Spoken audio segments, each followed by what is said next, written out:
कोई भी solution acid है या बेस है, मतलब किसी भी सॉल्यूशन का नेचर एसिडिक है या बेसिक है, ये हम कैसे पता करते हैं? तो ये हम पता करते हैं एसिड बेस इंडिकेटर्स से। हमने पढ़े थे ना acid base indicators lecture number 1 में, तो वहां से हमें पता चलता है कि किसी चीज का नेचर एसिडिक है या बेसिक है। ठीक है, लेकिन वो कितना एसिडिक है और कितना बेसिक है, ये आज की क्लास में आपको पता चलेगा कि कोई भी सॉल्यूशन का जो नेचर होता है वो कितना एसिडिक होता है, कितना बेसिक होता है, वो कितना स्ट्रांग होता है, कितना वीक होता है, ये आज की क्लास में आपको समझने को मिलेगा। तो this is very very important class because very very important topics are going to be covered in this class. ठीक है ना, तो इस क्लास में बहुत इंपॉर्टेंट टॉपिक्स को कवर किया जाना है, तो आपको एंड तक बने रहना है। पेशेंस लेवल को हाई रखना है, प्रेशर लेवल लो रखना है और पेशेंस के साथ आपको पूरी क्लास देखनी है। मैं बता दूं ये लेक्चर नंबर 7 है, इससे पहले 6 लेक्चर्स प्रोवाइड मैं कर चुका हूं, लिंक डिस्क्रिप्शन में गिवन है इस चैप्टर की,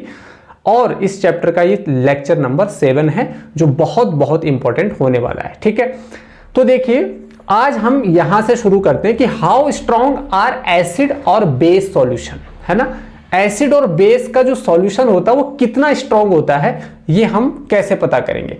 तो इसको पता करने के लिए सबसे पहले हमें पता होना चाहिए जो वाटर होता है H2O, वाटर मींस H2O, ये स्लाइटली आयोनाइज्ड होता है into hydrogen ion. H plus means hydrogen ion and OH minus means hydroxide ion.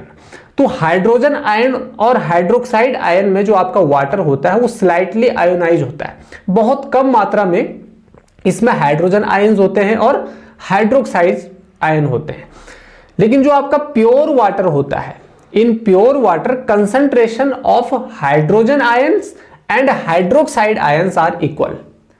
जो आपका प्योर वाटर होता है उसमें हाइड्रोजन आयन यानी H प्लस आयन और hydroxide ion means OH minus ion का जो कंसंट्रेशन होता है वो क्या होता है? इक्वल होता है। जितना H प्लस होता है उतना ही क्या होता है? OH माइनस होता है। तो जितने प्लस होते हैं उतने ही माइनस होते हैं, है ना। जैसे 10 प्लस है तो 10 ही माइनस है, तो 10 से 10 कैंसिल हो गया, तो ना वो एसिडिक बचा ना बेसिक बचा, उसका नेचर कैसा हो गया? न्यूट्रल। तो ये आपका प्योर वाटर क्या होता है? आपका न्यूट्रल होता है, न ये एसिडिक होता है न ये बेसिक होता है। क्लियर है? अच्छा, अब इस प्योर वाटर में जब हम एसिड को क्या करते हैं? ऐड करते हैं। जब इस प्योर वाटर में हम एसिड को ऐड करते हैं तो ये एसिड इसमें ना हाइड्रोजन आयन को प्रोड्यूस करता है। तो ऑलरेडी वाटर में हाइड्रोजन आयन तो था लेकिन कम कंसंट्रेशन थी उसकी, कम मात्रा थी उसकी, लेकिन जैसे ही हमने इसमें एसिड को ऐड किया तो इसमें हाइड्रोजन की कंसंट्रेशन क्या हो जाती है? इंक्रीज हो जाती है, बढ़ जाती है। मतलब concentration of H plus ions in water increases after adding what? Acid, है ना। एसिड को ऐड करने के बाद इसमें H प्लस आयंस की जो कंसंट्रेशन है वो क्या हो जाती है? हाई हो जाती है। क्योंकि एसिड क्या होते हैं? हमने सीखा था एसिड क्या होते हैं? जो वाटर में डिसॉल्व करने के बाद H प्लस आयंस देते हैं, मतलब हाइड्रोजन आयंस देते हैं। ये सारे एसिड्स में एक कॉमन प्रॉपर्टी होती है। ठीक है, अच्छा इससे क्या होगा? इससे क्या होगा? आपने लिया पानी, पानी को आपने देखा ये पार्शियली आयोनाइज होता है H प्लस और OH माइनस में। आपने देखा जो प्योर वाटर होता है उसमें जो हाइड्रोजन आयन और हाइड्रोक्साइड आयन की कंसंट्रेशन होती है वो इक्वल होती है, मतलब वो क्या होता है? न्यूट्रल होता है। जब हमने इसमें एसिड ऐड किया तो इसने हाइड्रोजन आयंस को क्या किया? प्रोड्यूस किया, जिसकी वजह से इसमें हाइड्रोजन आयन की जो कंसंट्रेशन है वो क्या हो गई? इंक्रीज हो गई। तो फॉर्म्ड एसिडिक सॉल्यूशन, इससे क्या होगा? एक एसिडिक सॉल्यूशन क्या होगा? फॉर्म होगा और उसमें बहुत ज्यादा हाइड्रोजन आयंस प्रेजेंट होंगे क्योंकि हमने उसमें एसिड ऐड किया, और एसिड ऐड करने से उसमें H प्लस आयन बहुत ज्यादा मात्रा में क्या हो गए? प्रोड्यूस हो गए। तो इस केस में हमें क्या मिला? एक्सेस ऑफ हाइड्रोजन आयंस, मतलब हाइड्रोजन आयंस जो है ना ये बहुत बड़े अमाउंट में हमको क्या हुए? यहाँ पर ऑब्टेन हुए, और लेस ऑफ हाइड्रोक्साइड आयंस। यहाँ पर हाइड्रोक्साइड आयन भी होता है, देखो एसिडिक सॉल्यूशन में OH आयन भी है जो हमें वाटर से मिला, लेकिन कम मात्रा में, क्योंकि इसमें हाइड्रोजन की कंसंट्रेशन क्या है? ज्यादा है। समझ आया आपको इतना पॉइंट? मैं अभी ये क्यों बता रहा हूं, अभी आपको आगे समझ में आ जाएगा। ठीक है, अब हमने ये एसिड के कॉन्टेक्स्ट में पढ़ा। एसिड के कॉन्टेक्स्ट में हमने क्या पढ़ा? हाइड्रोजन आयन की कंसंट्रेशन ज्यादा है और हाइड्रोक्साइड आयंस की कंसंट्रेशन कम है। अब हम बेस के कॉन्टेक्स्ट में पढ़ते हैं। तो आपने फिर से यहां पर वाटर लिया, सेम स्लाइड है ये, आपको पता है जो वाटर है वो H प्लस OH माइनस में स्लाइटली आयोनाइज होता है, और जो प्योर वाटर होता है उसमें उतने ही H प्लस होते, उतने ही OH माइनस होते, मतलब इक्वल होती है दोनों की कंसंट्रेशन, मतलब दिस इज न्यूट्रल। जब हमने इसमें बेस ऐड किया, मतलब OH माइनस आयन, तो जब हमने इसमें बेस ऐड किया तो इस बेस ने क्या प्रोड्यूस किया, यहां पर हाइड्रोक्साइड आयंस को प्रोड्यूस किया। जब इसने हाइड्रोक्साइड आयंस को यहां पर प्रोड्यूस किया तो यहां पर concentration of hydroxide ions in water increases after adding base, है ना। बेस को ऐड करने के बाद यहां पर OH आयंस की कंसंट्रेशन ज्यादा हो गई, क्योंकि बेस वो सब्सटेंस होते हैं जो वाटर में डिसॉल्व करने पर क्या हो जाते हैं, टूट जाते हैं। मतलब एक तरह से हम बोल सकते हैं यहां पर बेस क्या होते हैं, जो OH यानी कि हाइड्रोक्साइड आयंस देते हैं। जैसे एसिड क्या देते हैं, हाइड्रोजन आयंस देते हैं, यहां पर बेस क्या देते हैं, हाइड्रोक्साइड आयंस यानी OH आयंस देते हैं। इसीलिए यहां पर OH आयंस की कंसंट्रेशन ज्यादा हो गई। तो इससे हमें क्या मिलेगा, बेसिक सॉल्यूशन मिलेगा ना भाई। OH आयंस की कंसंट्रेशन ज्यादा है मतलब बेसिक सॉल्यूशन है, हाइड्रोजन आयंस की कंसंट्रेशन ज्यादा है मतलब एसिडिक सॉल्यूशन है। तो इस केस में क्या होगा, एक्सेस ऑफ हाइड्रोक्साइड आयंस, मतलब OH आयंस जो होते हैं ना यहां पर एक्सेस अमाउंट में बनेंगे, और हाइड्रोजन आयंस की जो कंसंट्रेशन होगी वो लेस होगी, कम मात्रा में होगी, ठीक है, क्योंकि इसमें बेस ज्यादा है, ठीक है, एसिड नहीं है। तो अब यहां पर हम नेक्स्ट स्लाइड की तरफ मूव करते हैं।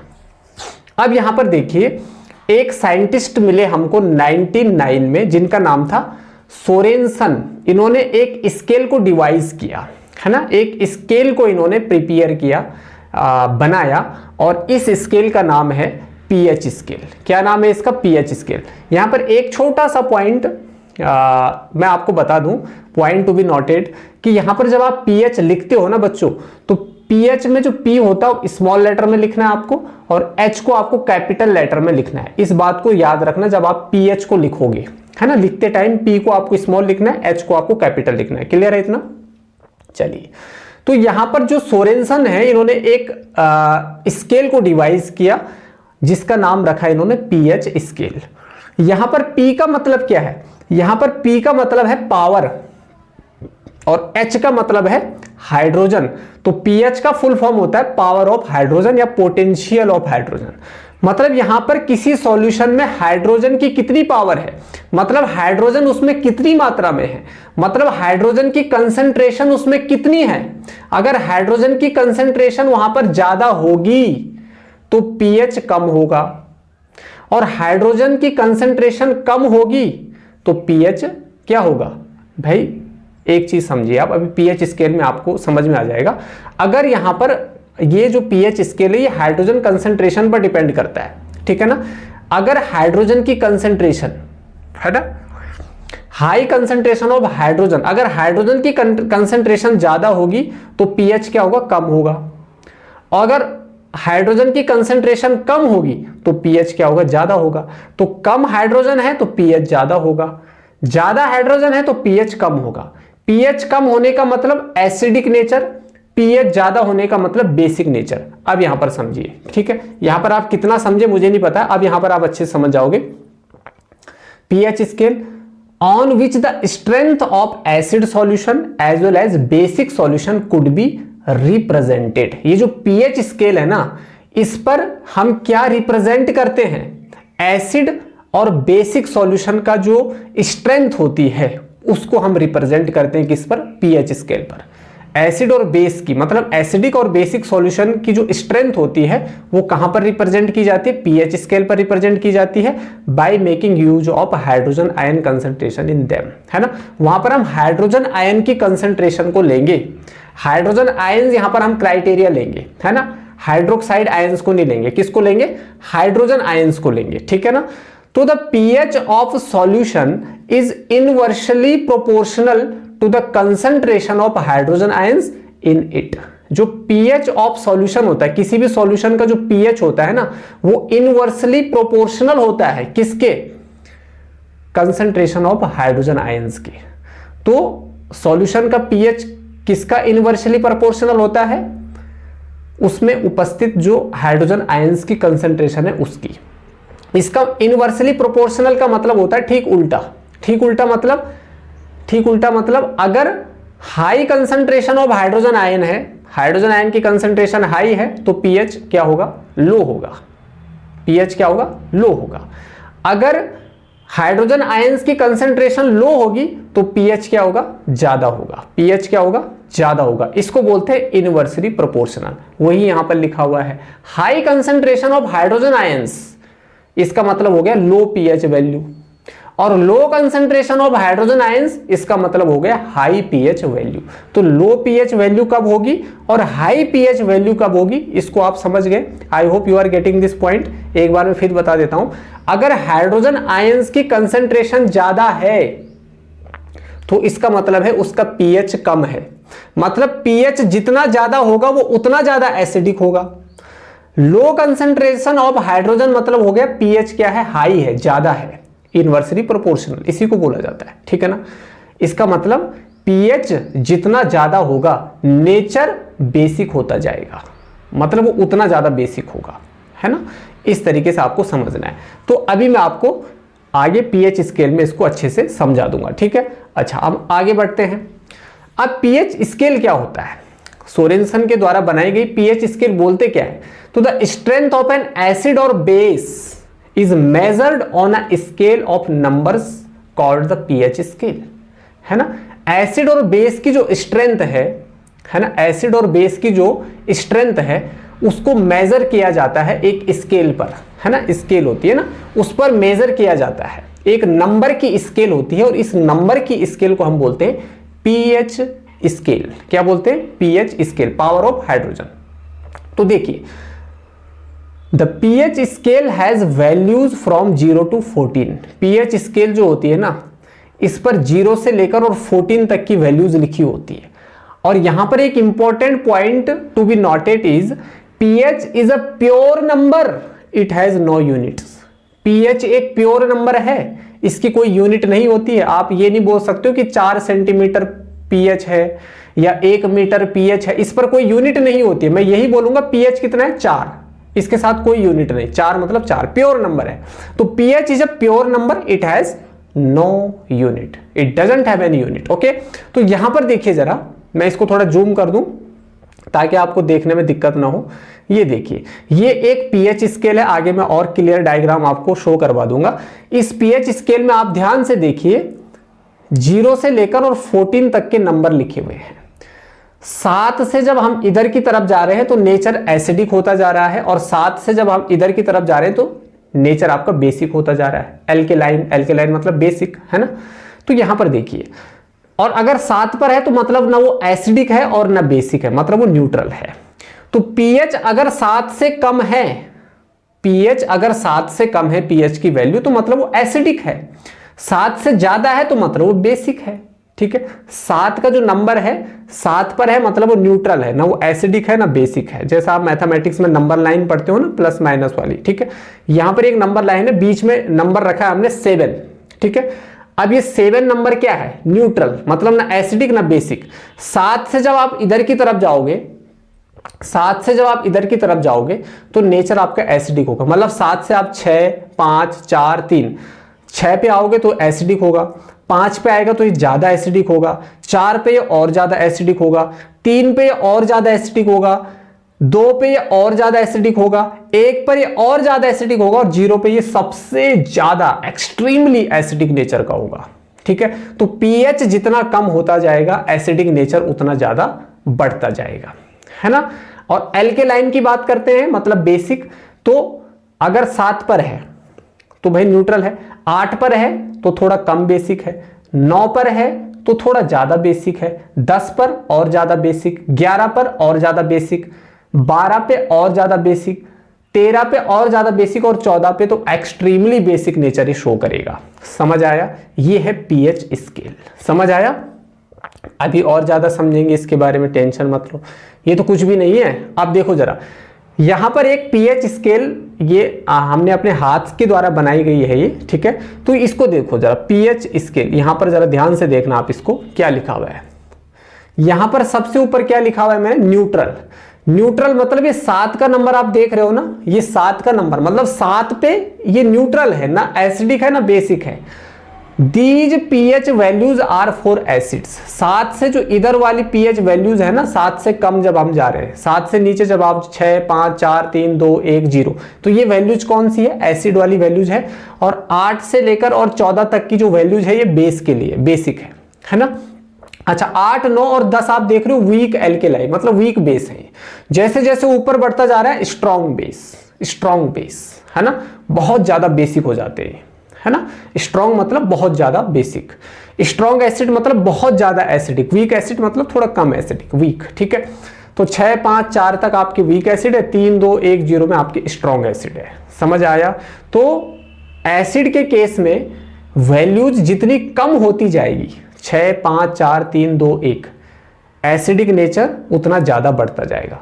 बेस के केसेस में वैल्यू जितनी ज्यादा इंक्रीज होती जाएगी, 8, 9, 10, 11, 12, 13, 14, जितनी आगे बढ़ती जाएगी, बेसिक नेचर उतना ज्यादा स्ट्रॉन्ग होता जाएगा, उतना ज्यादा बढ़ता जाएगा। I hope you are getting this point, ठीक है। तो यहां पर वही लिखा है, increasing acidic nature, increasing basic nature, okay. Increasing hydrogen ions concentration, decreasing hydroxide ion concentration. भाई कोई चीज ज्यादा एसिडिक है तो इसका मतलब क्या? उसमें हाइड्रोजन आयन की कंसेंट्रेशन ज्यादा है, हाइड्रोक्साइड आयन की कंसेंट्रेशन कम है। कोई चीज ज्यादा बेसिक है तो इसका मतलब उसमें हाइड्रोक्साइड आयन की कंसेंट्रेशन ज्यादा है और हाइड्रोजन आयन की कंसेंट्रेशन उसमें कम होती जाएगी और OH आयन की कंसेंट्रेशन ज्यादा होती जाएगी। यहां पर H+ की कंसेंट्रेशन बढ़ती जाएगी, OH- की कंसेंट्रेशन डिक्रीज होती जाएगी। समझ आया इतना? I hope you are getting this point, ठीक है। And this is very very important topic of this chapter. क्या? PH scale, pH values, pH paper, है ना, ये सब मिलते जुलते टर्म्स हैं। अब इसके कुछ रूल्स हैं, ठीक है। वैसे मैं सारे डायग्राम में आपको समझा चुका हूं, यहां से आपको और क्लियर हो जाएंगी चीजें। Rules of pH scale, rules of power of hydrogen scale, ठीक है। पीएच का full form potential of hydrogen या पावर ऑफ हाइड्रोजन आपको याद रखना है। क्या याद रखना है? आप चाहो तो नोट कर लो, पावर ऑफ हाइड्रोजन। समझ आया? ठीक है, लिख लीजिए इसको। अच्छा, अब देखिए जरा, सबसे पहला यहां पर रूल है, neutral substances have a pH of exactly 7। जो न्यूट्रल सब्सटेंसेस होते हैं ना, उनमें जो पीएच वैल्यू होती है वो एग्जैक्टली 7 होती है। जैसे डिस्टिल वाटर होता है, प्योर वाटर होता है, उसकी पीएच वैल्यू 7 होती है। मतलब pure water is neither acidic nor basic, है ना। Pure water is neutral substance, it is neither acidic nor basic, so the pH of pure water is 7, मतलब इसका पीएच 7 हो गया। Sugar solution and sodium chloride solution are also neutral, है ना। देखो acid और बेस की रिएक्शन करते हैं तो हमें सॉल्ट मिलता है ना, सोडियम क्लोराइड मिलता है, मतलब वो ना एसिडिक है ना बेसिक है, तो क्या है भाई? वो न्यूट्रल है। In that case neutralisation reaction is taking place, right. तो ये चीज हम पहले डिस्कस कर चुके हैं। तो यहां पर सोडियम क्लोराइड सॉल्यूशन भी न्यूट्रल है क्योंकि इसका पीएच 7 है। Each having a pH of 7, so whenever the pH of a solution is 7 it will be neutral substance. अब यहां पर देखिए, a substance having pH 7 will have no effect on litmus paper. अच्छा, जो जिस भी सब्सटेंस का ये सॉल्यूशन का पीएच 7 होता है, अगर आप उसमें लिटमस पेपर डालोगे ना तो लिटमस पेपर पर कोई इफेक्ट नहीं पड़ेगा। ब्लू लिटमस को डालोगे तो ब्लू ही रहेगा, रेड को डालोगे तो रेड ही रहेगा, कोई इंपैक्ट नहीं, कोई इफेक्ट नहीं, ठीक है ना। तो common indicator such as methyl orange का भी उस पर कोई इफेक्ट नहीं पड़ेगा, फिनोप्थेलिन का भी उस पर कोई इफेक्ट नहीं पड़ेगा। ये इंडिकेटर्स वगैरह हम सब लेक्चर नंबर 1 में डिस्कस कर चुके हैं। इससे पहले जो 6 लेक्चर्स हैं उनकी लिंक डिस्क्रिप्शन में गिवन है, वहां पर एसिड बेस को बहुत डिटेल से पढ़ाया गया है, सारे इंडिकेटर्स को पढ़ाया गया है, एसिड बेस की क्लासिफिकेशन को, उनकी केमिकल प्रॉपर्टीज, सारी प्रॉपर्टीज को अच्छे से डिस्कस किया गया है, और भी जो इंपॉर्टेंट चीजें हैं वो सारी डिस्कस की गई है। तो आप वहां से वो क्लासेस अटेंड कर सकते हैं, ठीक है ना। तो ये neutral substances have a pH of exactly 7, इस बात को याद रखोगे। चलिए, नेक्स्ट है आपका, नेक्स्ट रूल है कि आपका जो एसिड्स होते हैं ना, मतलब एसिडिक सॉल्यूशन, एसिड अपना बिहेवियर कब शो करते हैं? जब उनमें हम वाटर को ऐड करते हैं। तब जाकर वो एसिडिक बिहेवियर शो कर, इसलिए यहां पर सॉल्यूशंस लिखा हुआ है। Have a pH of less than 7। जो आपके एसिड्स होते हैं ना उनका पीएच हमेशा 7 से कम होता है। अभी मैंने पीएच स्केल में आपको बताया 0 से 14 तक की वैल्यूज लिखी होती है, ठीक है ना। और यहां पर अगर आप 7 से नीचे जाओगे तो वो एसिड है, 7 से ऊपर जाओगे तो बेस है। Whenever solution has a pH of less than 7 it will be an acidic solution. For example, a solution having a pH of 4 will be acidic in nature. जिसका pH 4 होगा, जिसका pH 3 होगा, 2 होगा, 1 होगा, 0 होगा, 5 होगा, 6 होगा, वो क्या होगा, एसिडिक इन नेचर होगा। क्लियर है। अगला रूल है आपका बेसिक और basic solution have a pH more than 7। तो whenever a solution has a pH of more than 7, जब सॉल्यूशन का पीएच 7 से ज्यादा होगा तो it will be basic solution और you can say alkaline solution, that's it. ठीक है, तो ये सारी चीजें यहां पर देखनी है आपको। तो बेसिक क्या हो गया 7 से ऊपर, एसिडिक क्या हो गया 7 से नीचे। ठीक है, अब यहां पर आपकी एनसीईआरटी में ही कुछ यहां पर कंपाउंड्स हैं, है ना, कुछ कॉमन सब्सटेंसेस हैं जिनकी पीएच वैल्यूज यहां पर मेंशन्ड हैं। यहां से आप इसको आराम से कर लीजिए, यहां से एमसीक्यू क्वेश्चन बन सकते हैं। जैसे कंसंट्रेटेड हाइड्रोक्लोरिक एसिड है, HCl है, तो इसका पीएच क्या है 0। इसको कंसंट्रेटेड हाइड्रोक्लोरिक एसिड क्यों बोलते हैं, क्योंकि कंसंट्रेटेड मतलब बहुत ज्यादा स्ट्रॉन्ग, बहुत ज्यादा डेंजरस, स्किन पर गिर जाए तो ये बहुत जला सकता है आपकी स्किन को, आपके कपड़ों को जला सकता है। ये मैंने पहली क्लासेस में भी डिस्कस किया है। और डाइल्यूट हाइड्रोक्लोरिक एसिड, जब आप एसिड की मात्रा ज्यादा रखोगे, पानी की मात्रा कम रखोगे तो वो कंसंट्रेटेड फॉर्म बनेगी उसकी। जब आप पानी ज्यादा रखोगे, एसिड कम रखोगे तो डाइल्यूट फॉर्म बनेगी, वो थोड़ा कम डेंजरस होगा, ठीक है ना, पतला बनेगा वो। तो डाइल्यूट हाइड्रोक्लोरिक एसिड की पीएच वैल्यू 1.0 होती है। गैस्ट्रिक जूस जिसमें HCl होता है, हमारा जो पेट गैस्ट्रिक जूस का जो पीएच होता है वो 1.4 होता है। ठीक है, digestive juice in stomach, stomach में भी हाइड्रोक्लोरिक एसिड होता है ना। लेमन जूस सिट्रिक एसिड होता है, इसमें 2.5 इसका पीएच होता है। विनेगर का जो पीएच होता है 4.0 होता है। टोमेटो जूस 4.1 होता है। कॉफी का जो पीएच होता है 5.0 होता है, कॉफी में भी एसिड होता है। सॉफ्ट ड्रिंक्स मैंने आपको बताया था, है ना, कार्बनिक एसिड होता है, 6.0 इसका पीएच होता है। आपका जो मिल्क है लैक्टिक एसिड 6.5 होता है इसका जो आपका पीएच होता है। प्योर वाटर का पीएच होता है 7, क्योंकि ये ना आपका एसिडिक है ना बेसिक है, ठीक है ना, इसीलिए न्यूट्रल है। सलाइवा बिफोर मील, खाने से पहले आपके मुंह में पानी टपकता है, that is saliva before meals, तो उस समय पीएच होता है आपके लार का 7.4। लेकिन जब आप खाना खा लेते हो, एकदम तृप्त हो जाते हो आफ्टर मील्स, तो पीएच हो जाता है उसका 5.8। गेटिंग। ब्लड बेस होता है ना, तो इसका पीएच है आपका 7.4। तो इस साइड में आपके क्या है, बेस है, इस साइड में एसिड है। केवल प्योर वाटर को आप छोड़ दीजिए क्योंकि वो न्यूट्रल होता है। ठीक है, ब्लड क्या है, ब्लड बेस है तो 7.4 है।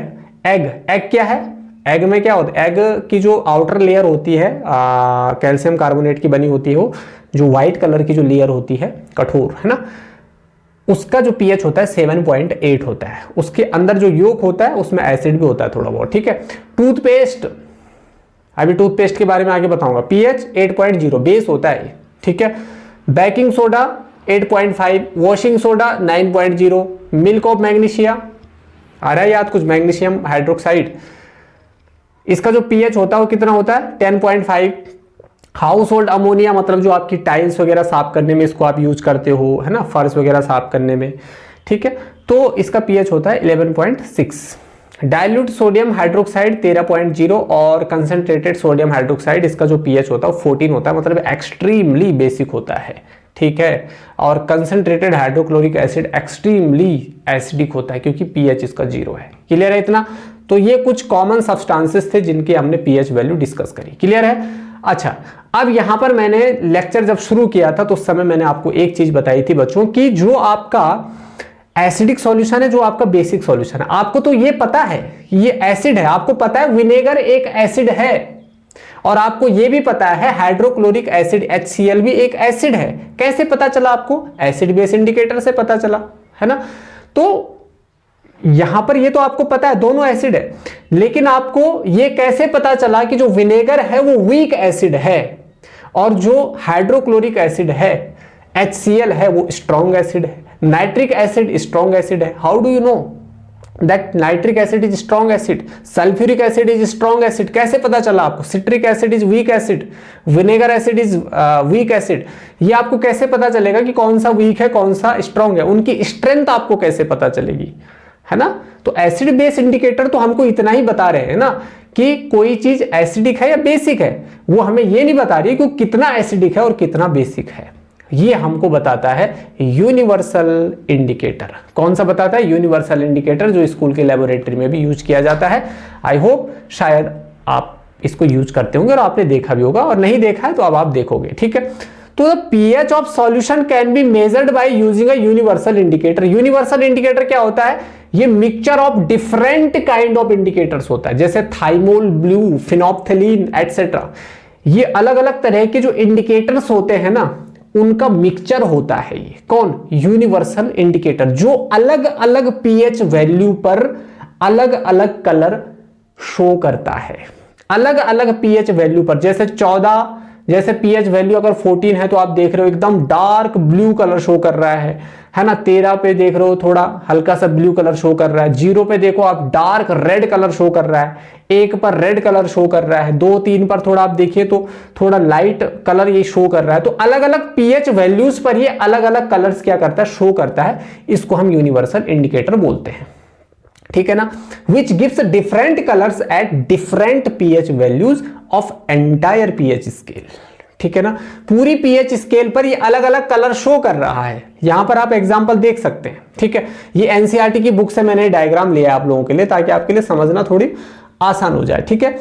जैसे यहां पर आप अलग अलग कलर्स देख सकते हो, जैसे ये डार्क ब्लू आप सोडियम हाइड्रोक्साइड सॉल्यूशन अबाउट, इसका जो पीएच है वो 14 है। तो ये एक्सट्रीमली बेसिक है ना, बहुत बेसिक है ये, क्योंकि ये इस तरीके का कलर शो कर रहा है, ठीक है। तो इससे आपको पता चले ये स्ट्रांग है, क्योंकि इसकी पीएच वैल्यू 14 है, ठीक है। मिल्क ऑफ मैग्नीशिया आप यहां पर देखिए, प्योर वाटर ग्रीनिश आप देख सकते हो यहां पर, लेमन जूस आप देख सकते हो, और गैस्ट्रिक जूस आप देख सकते हो। समझ आया, ठीक है। तो ये अलग अलग तरह के यहां पर सब्सटेंस हैं जो पीएच स्केल पर अलग अलग कलर क्या कर रहे हैं? शो कर रहे हैं। समझ आया, ठीक है। तो जो आपका यूनिवर्सल इंडिकेटर होता है बच्चों, जो आपका यूनिवर्सल इंडिकेटर होता है, ये मिक्सचर ऑफ डिफरेंट इंडिकेटर्स होता है, और ये डिफरेंट कलर्स देता है डिफरेंट पीएच वैल्यू पर, ठीक है। अब यहां पर आप अच्छे से समझोगे, जैसे ये देखिए जरा, ये चार्ट आपको याद कर देना है भाई, ये चार्ट आपको थोड़ा याद कर देना है, ठीक है। यहां पर देखिए, यहां पर 0 नंबर पे, यहां पर 0 नहीं लिखा हुआ है, मान लो यहां पर 0 है, ठीक है ना। यहां पर 1 से शुरू कर दिया है मामला, तो यहां पर 0 पे या 1 को इसको कंसीडर कर लो, एकदम डार्क रेड कलर आपको दिख रहा है, ठीक है ना। डार्क रेड अगर कोई शो कर रहा है तो मतलब वो बहुत ज्यादा एसिडिक है, ठीक है। उसके बाद आप देख सकते हो 1 नंबर पे आप देख सकते हो रेड, 2 नंबर पे आप देख सकते हो रेड, 3 नंबर पे अगर आप जाओगे तो ऑरेंज रेड आपको मिलेगा, 3 नंबर पे ऑरेंज रेड, 4 नंबर पे अगर आप जाओगे तो ऑरेंज कलर आपको शो होगा, 5 पर अगर आप जाओगे तो आपको ऑरेंज येलो मिलेगा, 6 पे ग्रीनिश येलो में दिख रहा होगा आपको, है ना। 7 पे एकदम ग्रीन कलर आपको दिख रहा होगा। यूनिवर्सल इंडिकेटर पर जो वाटर अपना कलर शो करता है वो ग्रीन कलर शो करता है, ये एग्जाम में क्वेश्चन भी आया है, ठीक है। 8 पर देखिए आप ग्रीनिश ब्लू दिख रहा होगा, 9 पर देखिए आप ब्लू, 9 पर ब्लू कलर दिख रहा है, ठीक है। 10 पर जाओगे तो नेवी ब्लू, 11 पे पर्पल, 12 पे डार्क पर्पल, 13 पे वायलेट, 14 पे वायलेट कलर, ठीक है। या इसको आप डार्क ब्लू बोल सकते हो, ठीक है। तो यहां पर अगर आप देखो तो ये जो यूनिवर्सल इंडिकेटर है ना, ये पीएच स्केल पर अलग अलग कलर क्या कर रहा है? शो कर रहा है। This colours produced by universal indicator paper, universal indicator paper है ये, ठीक है। At a various pH values are shown in the chart given below. अब इसको आप यूज कैसे करोगे भाई? This pH colour chart shows how the colour of universal indicator paper changes with solution of different pH values. अलग अलग solution में जब हम इनको डिप करते हैं ना, तो ये अलग अलग कलर क्या करता है? शो करता है, ठीक है ना। अलग अलग सॉल्यूशन, डिफरेंट पीएच के अलग अलग सॉल्यूशन होगा। कोई सॉल्यूशन होगा जिसका पीएच 7 होगा, कोई सॉल्यूशन होगा जिसका पीएच 14 होगा, कोई सॉल्यूशन होगा जिसका पीएच 1 होगा। तो सब में ये अलग अलग कलर्स क्या करेगा? शो करेगा। अब जिसका पीएच 1 होगा उसमें आप देख लीजिए 1 नंबर पर जो कलर आपको दिख रहा है वो कलर शो करेगा, 6 नंबर पे जो कलर आपको दिख रहा है वो कलर शो करेगा। समझ आया ना? तो ये होता है आपका यूनिवर्सल इंडिकेटर। क्लियर है इतना? अब फॉर एग्जाम्पल, यहां पर एक एग्जाम्पल के द्वारा मैं समझाता हूं। If on putting the drop of a solution अब एक सॉल्यूशन है, अब वो सॉल्यूशन कौन सा है, एसिडिक है या बेसिक है, वो तो यूनिवर्सल इंडिकेटर ही बताएगा आपको। अब आपने किसी सॉल्यूशन की ड्रॉप ली, ड्रॉपर से आपने उसको यूनिवर्सल इंडिकेटर पर डाला, तो the paper turns dark red, तो जो पेपर है वो मान लीजिए किस में चेंज हो गया, डार्क रेड में चेंज हो गया, then its pH will be around 0 या 1, 0 के अराउंड इसका पीएच निकलेगा, and hence it will be a strong acid. ठीक है, अब आपके पास एक पीएच चार्ट होगा, ठीक है ना, आपको जो कलर उसमें शो हुआ उस कलर को इस स्केल के साथ, इस पीएच चार्ट के साथ आप क्या करोगे, मैच करोगे कि कौन सा कलर इसमें आ रहा है भाई। ठीक है ना, अगर 10 नंबर वाला कलर आ रहा है, 10 नंबर वाला कलर आ रहा है, मतलब नेवी ब्लू कलर आ रहा है, तो आप क्या बोलोगे इसको, ये एल्केलाइन प्रॉपर्टी का है, बेसिक प्रॉपर्टी का, मतलब अगर 7 से ऊपर कोई भी कलर आ रहा है, 7 से ऊपर नंबर्स पे जो भी कलर आपको दिख रहा है उसमें से कोई भी कलर आ रहा है, तो आप इस चार्ट के हिसाब से, इस स्केल के हिसाब से आप क्या कर सकते हो, अपना जो भी आपका ऑब्जर्वेशन है उसको रिप्रेजेंट कर सकते हो। क्लियर है ना, तो इसको हम पीएच पेपर भी, अब जैसे आपने लिटमस पेपर निकाला, ठीक है, लिटमस सॉल्यूशन था आपके पास, एक ब्लू लिटमस सॉल्यूशन था, एक आपका रेड लिटमस सॉल्यूशन था। रेड लिटमस सॉल्यूशन में जब आपने कोई पेपर डिप किया तो उससे आपको रेड लिटमस पेपर मिला, ब्लू लिटमस पेपर में डालने पर ब्लू लिटमस पेपर मिला, फिर उसको आपने एज एन एसिड इंडिकेटर या एज अ बेस इंडिकेटर आपने उसको यूज किया। ऐसे ही यहां पर आपने एक पेपर स्ट्रिप उठाई, उसको आपने यूनिवर्सल इंडिकेटर में डिप किया, तो उससे आपका क्या बन गया, आपका पीएच पेपर बन गया। समझ आया ना, और उसका फिर आप यहां पर यूज कर सकते हो। तो आई होप आप इस चीज को अच्छे से समझे होंगे। अब हमारा जो ये पीएच है ना, हमारी एवरीडे लाइफ में इसका इंपॉर्टेंस क्या है, इसका सिग्निफिकेंस क्या है, इसका महत्व क्या है, ठीक है, इसको हम देखने जा रहे हैं। तो पहला जो इसका महत्व है, पहला जो इसका इंपॉर्टेंस है, pH in our digestive system. देखो भैया, हमारा जो डाइजेस्टिव सिस्टम होता है ना, हम पढ़ते हैं कि जो हमारा स्टमक होता है उस स्टमक में HCl होता है। अभी डाइजेस्टिव सिस्टम क्या होता है, लाइफ प्रोसेस वाला चैप्टर पढ़ लो, मैंने कंप्लीट करा रखा है, वन शॉट में बायो का लिंक आपको डिस्क्रिप्शन में दे रखी है मैंने, ठीक है, वहां पर मैंने इसको अच्छे से बताया। लेकिन यहां पर ये टॉपिक है इसीलिए मैं यहां पर भी इसको अच्छे से बता रहा हूं। तो स्टमक में आपका हाइड्रोक्लोरिक एसिड होता है। क्या होता है, हाइड्रोक्लोरिक एसिड होता है। और ये हाइड्रोक्लोरिक एसिड क्या करता है, खाने को डाइजेस्ट करने में हेल्प करता है। वैसे हमारी स्टमक की जो दीवारें होती है वो बहुत सॉफ्ट होती हैं, तो क्या वो दीवारें इस हाइड्रोक्लोरिक एसिड से जलती नहीं है, क्योंकि आपने तो पढ़ा भैया इसका जो ये तो एक्सट्रीमली एसिडिक होता है, ठीक है ना। तो आपने देखा 1.4 के अराउंड इसका जो हमारे पेट में जो HCl होता है उसका 1.4 के अराउंड क्या होता है, पीएच होता है, तो मतलब काफी एसिडिक होता है, ठीक है।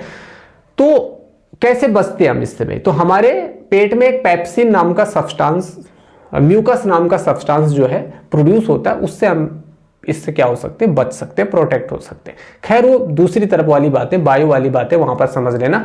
यहां पर ये समझ लीजिए आपकी स्टमक में हाइड्रोक्लोरिक एसिड होता है जो आपके फूड को डाइजेस्ट करने में हेल्प करता है बिना आपके स्टमक को हार्म पहुंचाए, विदाउट हार्मिंग द स्टमक, ठीक है। तो द एक्सेस एसिड, कभी कभी क्या होता है ये HCl ना आपके पेट में ना ज्यादा मात्रा में एक्सेस एसिड बनने लगता है, एक्सेस अमाउंट ऑफ HCl बनने लगता है। तो उससे क्या होने लगता है, एसिडिटी की प्रॉब्लम होती है, इनडाइजेशन की प्रॉब्लम होती है ना, और उससे हमें पेन होता है, इरिटेशन सी होती है। तो we can take bases called antacid to get rid of pain, ठीक है ना। अगर आपको पेन से छुटकारा पाना है तो आपको एंटासिड लेना पड़ेगा, ठीक है, एंटी एसिड जो एसिड के इफेक्ट को खत्म कर दे। तो उसके लिए आपको बेस लेना पड़ेगा, न्यूट्रलाइजेशन रिएक्शन आपको करवानी पड़ेगी अपने पेट में भाई।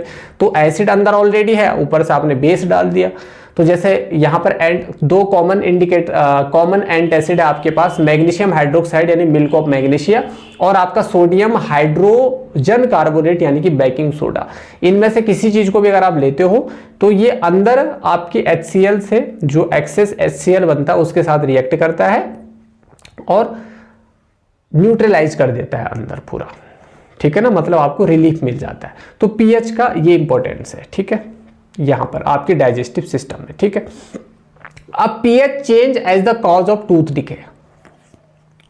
आपके जो दांत है ना वो खराब हो जाते हैं। अगर देखो हमारे मुंह का जो पीएच है, अगर वो डगमगा गया, अगर उसको हम मेंटेन करके नहीं रखेंगे तो हमारे दांत खराब हो जाएंगे, अब उसके लिए क्या करें सर? तो भाई दांतों को हम इसीलिए बोलते हैं खाने के बाद अगर आप कम से कम ट्वाइस इन अ डे, है ना, आपको अपने टीथ जो है ब्रश करने चाहिए, ठीक है ना। तो tooth decay starts when the pH of the mouth is lower than 5.5, ठीक है। अगर आपके माउथ का जो पीएच है वो 5.5 से कम हो जाता है, ठीक है ना, तो उससे टूथ डिके होने लगता है, आपकी जो दांत है वो खराब होने लगती है।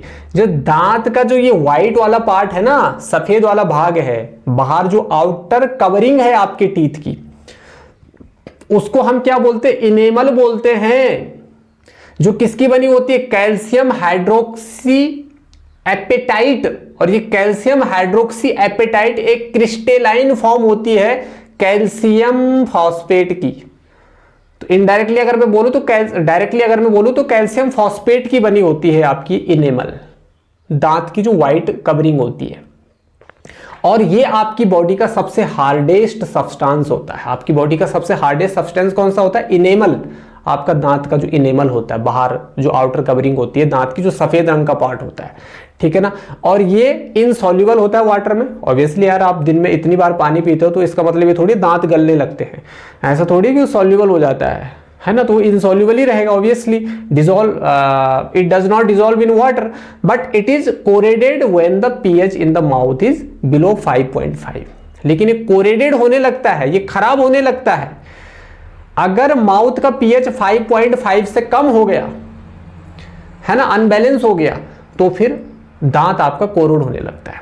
अब इससे क्या कैसे होता है? हमारे माउथ में ना बैक्टीरिया होता है। अब ये कौन सा बैक्टीरिया होता है ये मत पूछना। बैक्टीरिया एक ही नहीं होता है, कई बैक्टीरिया होते हैं, पूरी कम्युनिटी होती है इनको, इनकी डेंटल प्लेग बोलते हैं उसको, ठीक है ना। हायर क्लास में आप देखेंगे तो बैक्टीरिया की कम्युनिटी होती है जी, बहुत ज्यादा बैक्टीरिया होते हैं। अब जब आप खाना खाते हो ना तो आपके खाने में ना कुछ शुगर भी होती है।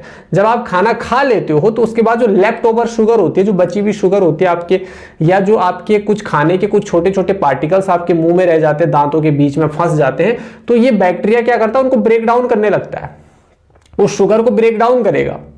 और ब्रेक डाउन करने से bacteria present in the mouth produce acids bye degradation of sugar, ठीक है ना।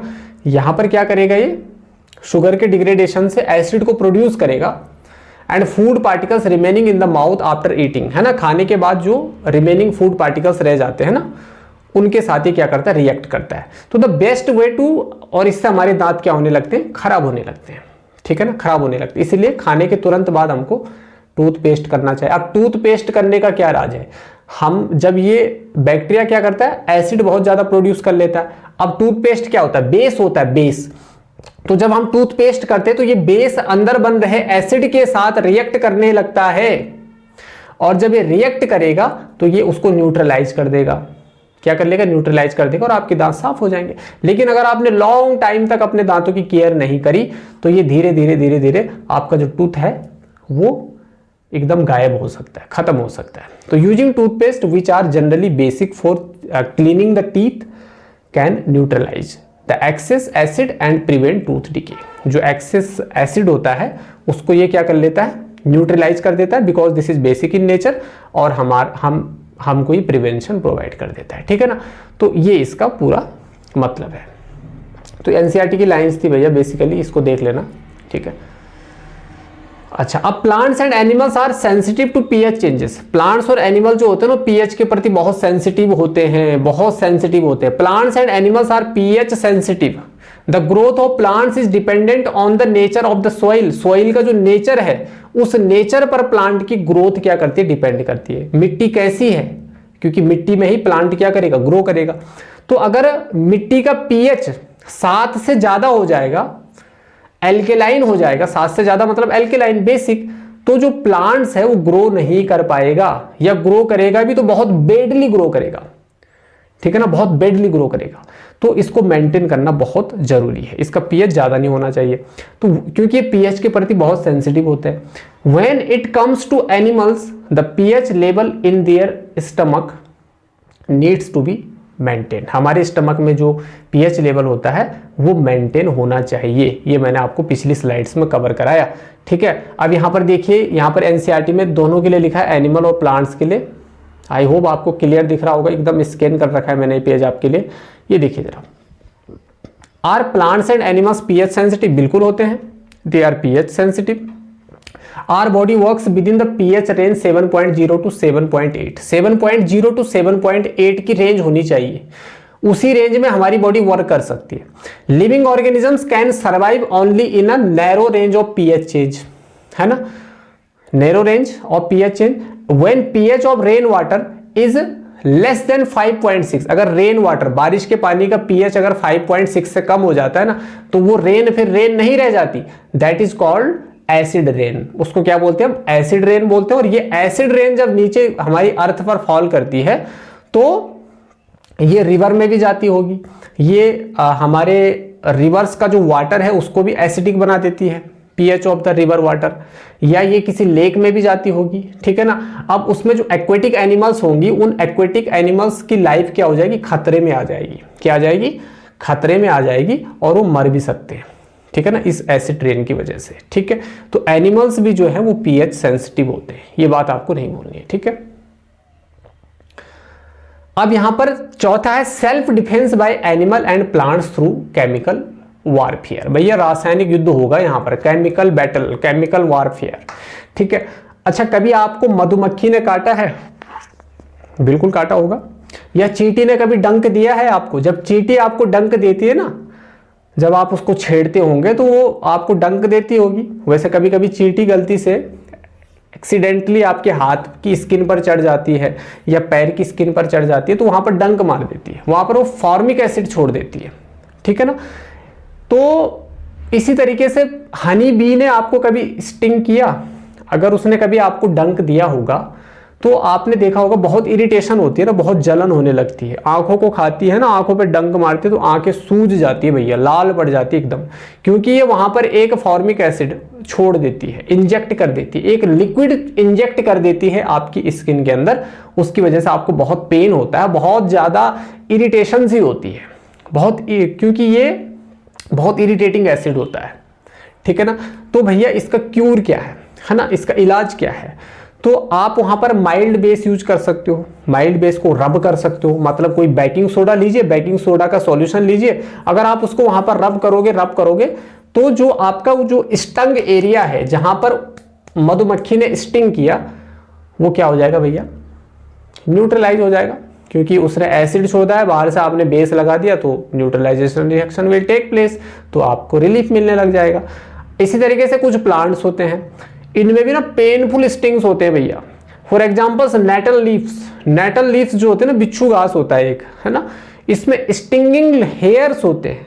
एक्सीडेंटली जब हम इनको छू लेते हैं, ना चाहते हुए भी टच कर लेते हैं, तो ये जो लीफ होती है ना, इंजेक्ट कर लेते हैं एक एसिड हमारे स्किन के अंदर, उसको बोलते हैं मेथेनोइक एसिड या फिर फॉर्मिक एसिड बोलते हैं उसको, है ना, फॉर्मिक एसिड, जो कि आंट स्टिंग में भी होता है, चींटी के डंक में भी होता है, इवन ये आपके नेटल स्टिंग में भी होता है, और इवन ये मैंने जो सबसे पहले आपको बताया हनी बी स्टिंग में भी यही होता है, ठीक है।